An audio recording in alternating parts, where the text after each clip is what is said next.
बिस्मिल्लाहिर्रहमानिर्रहीम। अस्सलाम वालेकुम। मैं हूँ आपकी दोस्त डॉक्टर सरीना और आप देख रहे हैं मेरा यूट्यूब चैनल। दोस्तों, बहुत सारे लोगों के ज़हनों में ये सवाल है कि और ये ख़याल है कि ये जो नया ओमिक्रॉन वेरिएंट एक कोविड का आया है, इसके बारे में ये बताया जा रहा है कि ये 15 सेकंड में इससे ज़िंदगी ख़त्म हो जाती है। तो लोग हमसे जानना चाहते हैं कि क्या ये वेरिएंट जो है ओमिक्रॉन जो नया ओरिजिन हुआ है, क्या ये तेज़ी से फैलता है? अगर ये तेज़ी से फैलता है तो फिर इसकी शिद्दत बीमारी की भी क्या उतनी ही होगी या और वैक्सीनेटेड लोगों को हिट करेगा या नहीं? तो इन सारे सवालात का जवाब देने के लिए आप ये वीडियो देखिए। दोस्तों, लोग कहते हैं कि कोरोना वापस आ गया है और हम कहते हैं कि कोरोना कभी गया ही नहीं। हाँ, ये है कि जैसे हमने सोचा कि चलो कोरोना के थोड़ा सा शिद्दत में कमी आ गई है, थोड़े उसके केसेस कम हो गए हैं, तो इतने में एक उसके नया वेरिएंट हमारे सामने आया, जिसको जो साउथ अफ्रीका से ओरिजिन हुआ, डिटेक्ट हुआ पहली दफ़ा साउथ अफ्रीका में। और उसके बाद इसको जो है ये 24 नवंबर जो मंथ के लास्ट नवंबर के लास्ट में 24 नवंबर को ये फर्स्ट टाइम रिपोर्ट हुआ। साउथ अफ्रीका ओरिजिन है ये, और ये 26 को WHO ने इसको ओमिक्रॉन कंसर्न वेरिएंट जो है वो लेबल किया। तो अब ये है कि जैसे आप लोग सब जानते हैं कि कोरोना इस पेंडेमिक जो एक साल से 1.5 साल से लगातार ये चल ही जा रहा है, उनके केसेस रिपोर्ट हुए जा रहे हैं। तो इस तरह जैसे ये इसी ओमिक्रॉन के 24 जैसे ये डिटेक्ट हुआ है, रिपोर्ट हुआ थे, ठीक उसके 1.5 साल पहले एक उसका दूसरा जो वेरिएंट कोविड का जो दुनिया में ज़ाहिर हुआ था, डिटेक्ट हुआ था, जिसको डेल्टा वायरस कहा जाता है, जिसने दुनिया भर में तबाही मचा दी थी। तो ये उसके ठीक 1 साल 1.5 साल के बाद दूसरा वेरिएंट नवंबर में जो डिटेक्ट हुआ, रिपोर्ट हुआ, उसको ओमिक्रॉन वेरिएंट कहते हैं। तो अब ये लोगों के बारे में लोगों को इसके बारे में सवाल आते हैं कि क्या ये ख़तरनाक है? ख़तरनाक इस तरह ये वेरिएंट है कि ये इसके स्पाइक प्रोटीन्स जो हैं वो हमारे लंग्स के सेल्स के साथ अटैच होने की एबिलिटी रखते हैं। तो इसमें जो चेंजेस पाई गई हैं, इन चेंजेस को मेडिकल टर्मिनोलॉजी में या मेडिकल टर्म में हम म्यूटेशन कहते हैं। तो इसमें 30 के लगभग म्यूटेशंस पाई गई हैं।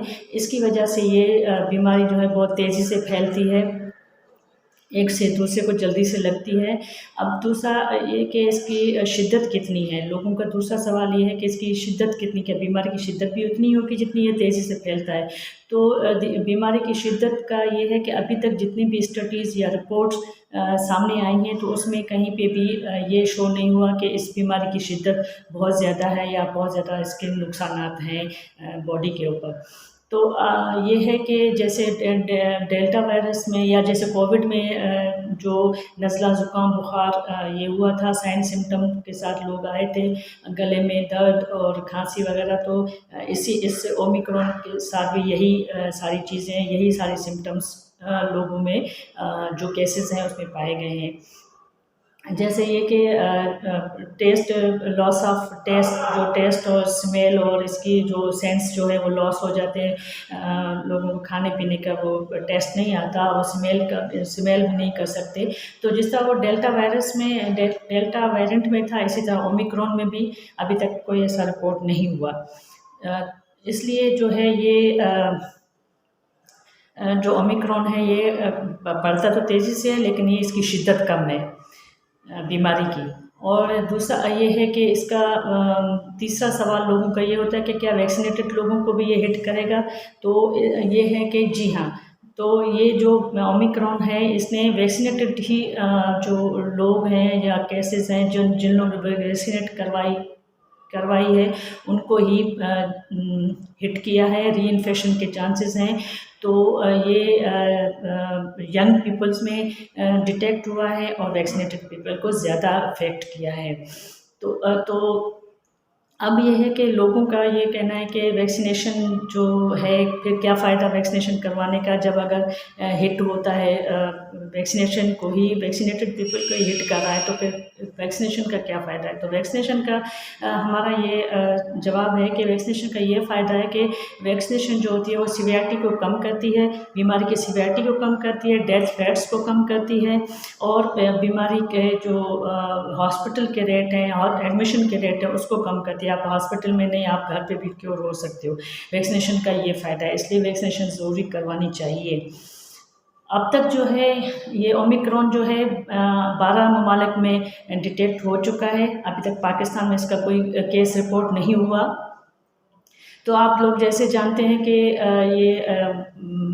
दुनिया जो है ग्लोबल एक विलेज बन चुका है। लोग फ्रीक्वेंटली ट्रैवल करते हैं, एक शहर से, एक मुल्क से दूसरे मुल्क आते जाते रहते हैं। तो इसलिए जो है जैसे इंटर कनेक्टेड फ्लाइट्स के थ्रू और इनडायरेक्ट भी जो वैसे तो रिस्ट्रिक्शन लगाई गई हैं फ्लाइट्स के ऊपर, जो है वो हमारे मुल्क ने भी ये रिस्ट्रिक्शन लगाई हैं, पाबंदियाँ लगाई हैं। लेकिन आप जानते हैं कि कनेक्टेड फ्लाइट्स और इनडायरेक्ट जो है वो ट्रैवलिंग हो रही होती है। तो इस तरह ये वायरस एक जगह से दूसरी जगह या एक मुल्क से दूसरे मुल्क में ट्रैवल हो सकता है, ट्रांसफ़र हो सकता है। उसकी शिद्दत जो है वो उसका खदशा बढ़ने का ज़्यादा है।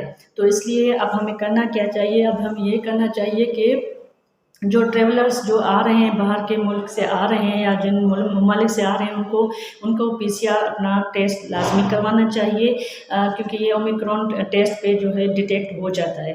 लेकिन अगर इन केस ये नेगेटिव भी आता है तो भी इनको चाहिए कि उनको क्वारंटाइन करना चाहिए, करंटीना में जाना चाहिए, अपने आप को घर तक रिस्ट्रिक्ट रखना चाहिए, लोगों से मेल जोल ख़त्म कर देना चाहिए। और इस तरह जो है हम लोग बीमारी की शिद्दत को कम कर सकते हैं, इसको कंट्रोल में ला सकते हैं।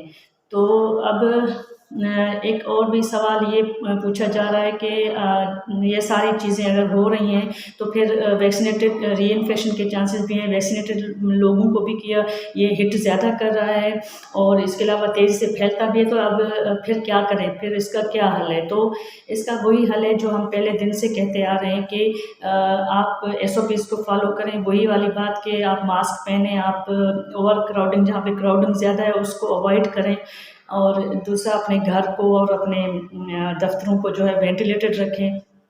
तो इस तरह जो है हम बीमारी की शिद्दत को कम कर सकते हैं। और दूसरा वैक्सीनेशन ज़रूर करवाइएगा, क्योंकि वैक्सीनेशन आपको ऑलरेडी मैं बता चुकी हूँ कि बीमारी की शिद्दत को कम करता है और इसको हॉस्पिटल रेट और डेथ रेट को कम करता है। हाँ, ये है कि वैक्सीनेशन जो है ना वो उसको फैलने से और लगने से नहीं बचाता। घर वालों का अपना ख्याल रखिएगा, और Covid is back, stay safe.